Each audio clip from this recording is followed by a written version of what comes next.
Thanks for joining the channel here over at subscribe to the various other links. So does Barbies subvert incel talking points or play into them? Barbies can inspires a red-pilled incel army. Is the patriarchy in the room with you right now? Feminism's pretty much died in 2016 because they focused all their energy on the orange Hugo Boss, but there's still surviving pieces of it floating around. It's like in Time Bandits, where there's concentrated pure evil.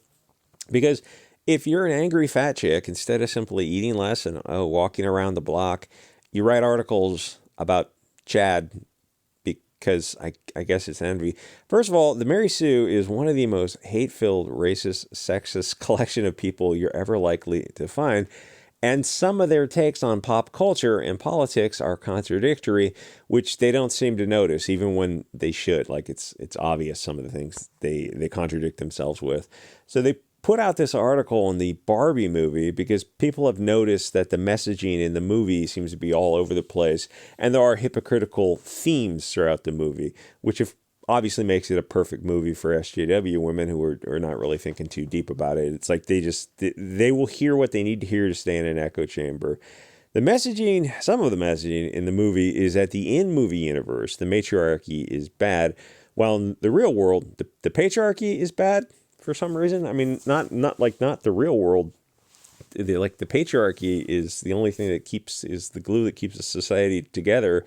And they started tearing that thing down in the 60s. And you look around society now, you're like, yeah, so are you glad you did that? Or would you have gone back and done things differently? Was the 19th Amendment a mistake? I mean, we all know the answer to that. But they have to strawman the real world for the movie to the point of absurdity to make their point about girl power and how oppressive men are. Barbie comes to the real world of LA and gets immediately assaulted in public by a blonde guy, and then endless other blonde frat boys, kind of from a circa 1980s movie stereotype about, like the alligator on the shirt and the pastel sweater and what was it, the shoes that were popular, the boat shoes that was it, I forget, Dockers or something, where they were worn without socks for some reason. Like yachting was a thing, or at least like dressing like you yachted. I don't know. That was never a thing, but it was like what Hollywood portrayed was just absolutely insane. People go back and they watch these movies and you try to explain, no, that's like Hollywood. None of that stuff's real. Anyway, so they get catcalled by all these other blonde people. That's Hollywood. That's very much not the real world, especially, how do I say this carefully, not the real world of LA or California in general. Trying to find large groups of blonde people in LA or California, you'd be looking around. So even me saying the truth of that scene would trigger them because the truth is istophobic to them. It doesn't matter if it's true. It matters if it pushes the narrative. Oh, I don't think that's going to work out too well for the country. In fact, the whole movie's got a lot of confusing themes. The female Barbies were horrible people. They call all the females Barbie and all the men Ken, except for one, Alan. But they were portrayed as if they weren't horrible people. So the movie did have some nuance to it, but I think it was inadvertent. Douglas Ernst, inadvertent nuance, even if it made contradictory points throughout the movie. He's got a comic book soul finder. I should have put it in airplane mode, but I hope nothing objectionable from the Telegram pops up because that's all of the Telegram is full of. But it was by and for women, so that's kind of to be expected. So the thing with the chicks at the Mary Sue and left-wing chicks and feminism in general is they can never admit that they made a mistake or they were wrong in any way, not internally. Oh, I guess there's spoilers for the Barbie movie. If you haven't seen it yet, you don't need to see it. You're not missing anything. But you can also go to Movies 7 and probably various other sites by now and check it out. They don't have the agency or to like, they don't have the ability to make their own decisions and not to be responsible for them because they get their decisions made for them by the puppet masters who are giving commands to the publishers of, well, back in the day, it used to be physical magazines and universities. If you're a feminist, you can't disagree on any issue or even hint that you're going to go against the groupthink. Otherwise, they'll ostracize you. They start with this passive aggressiveness, which is just, it's so trite, hackneyed, and overused by now that the yikes, my guy, bad take, friendo, just yikes. I just cringe. I die of cringe every time I see that kind of stuff. But eventually they'll kick you out of the club if you're, a woman who's this TERFs. We can't tolerate the TERFs. So you're saying there's a collection of men who are saying that women can't be in the group that women started. Yeah, that's right. That's good luck with that. Good luck with that. That sounds absolutely insane. They really cannot tolerate diversity of thought. I mean, like they brought this on themselves, like all that kind of stuff that's going on with the BLT, the T aspect, all the wait a minute, our daughters are not like they're not able to get scholarships for sporting scholarships because there's this new breed of women who are winning these scholars. Oh, why are they winning?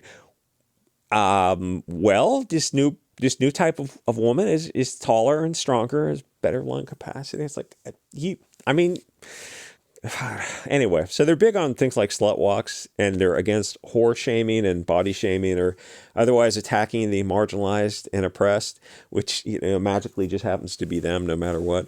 That's allegedly their dogma. They get triggered when Chad doesn't want to be with a whore or chases after younger women, or heaven forbid, actually wants a real woman. The vagina kind of having woman, not the women who are 6'2" with a big set of hairy nuts. Oh no, you Chads are transphobic. Ooh, you're rough to look at. Yes, absolutely. If that means like sticking with real women, yes, we will accept that. We just don't care. So they seem to get triggered by male preferences, but female preferences are acceptable because, they're women. They don't have to make sense. They have a more obesity positivity movement. It's not body positivity when they only focus on obesity. Like, that's not healthy. Bigot says what? Yeah, the truth is istophobic. You're going to have a heart attack. It's not healthy to be carrying around 100 extra pounds of lard. So they do this thing where morbidly obese women waddle around in bikinis and congratulate each other on being stunning and brave. There was a famous BuzzFeed video that did that, and someone was tracking this. One of the girls at BuzzFeed over like several years, who starts off a little chunky, soft, really, and then over the years just gets bigger and bigger to the point of they're going to need a wide-angle lens for this chick. But for some reason, they don't have obese men who join them working on their heart attacks and their obesity positivity movement. Anyway, so one of their insults for people they disagree with is incel, which as an insult doesn't really make sense because they're sex-shaming a marginalized and oppressed group based on sexual behavior, and purportedly they're against all that kind of stuff, which a child could point out is hypocritical and ridiculous, especially when you look at the 200-pound women who are making the statements. Because call me crazy, I suspect that they're not putting a whole lot of notches on the bedpost, but nothing has to actually be logical for them. They were on Twitter calling some guy with his public girlfriend an incel until somebody pointed out the issue with calling a guy with his girlfriend that. It doesn't really, like, they just say words, and then when you try to call them on it, they go, oh, well, you know what we meant. It's like, well, then why are you using words if you don't know the meaning of them? The thing with the left is they have a limited insult lexicon because they still have to follow their own rules of being politically correct. We don't. We can use all the racial, sexual, religious, cognitive-based insults we want to the extent that the platform allows it without getting kicked off. They call about half the country Hugo Boss, but when that doesn't apply, they don't have many other politically correct options. So they come up with Chad and insult, where we can just call them R slur, K slur, F slur, and their response is to call us, Chad, Hugo Boss. It's all so tiresome.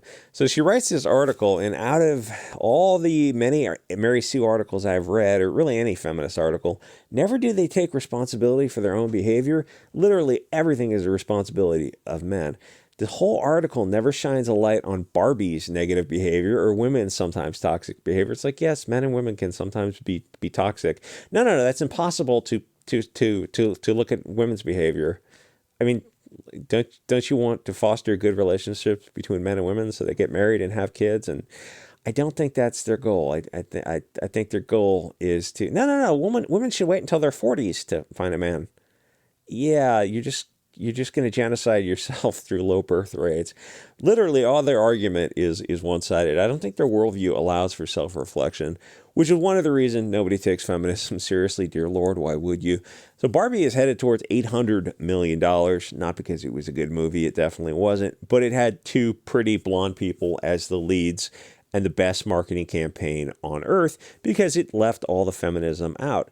The weird thing about the incel argument is that they're saying that they know their only value as a SJW woman is what they got between their legs to be a receptacle for men's pleasure. It's like they place themselves, that's in their worldview, that's how they think these men sees them, as like that's the only thing they can threaten men with because they know that's all they bring to the table, which if you're an SJW woman, that's literally the only thing they bring to the table, because they can't think for themselves. They're part of this groupthink. At least people on the right will fight and bicker over endless arguments. Sometimes obviously it's not effective, but you have the freedom to at least argue, and you're not going to get ostracized.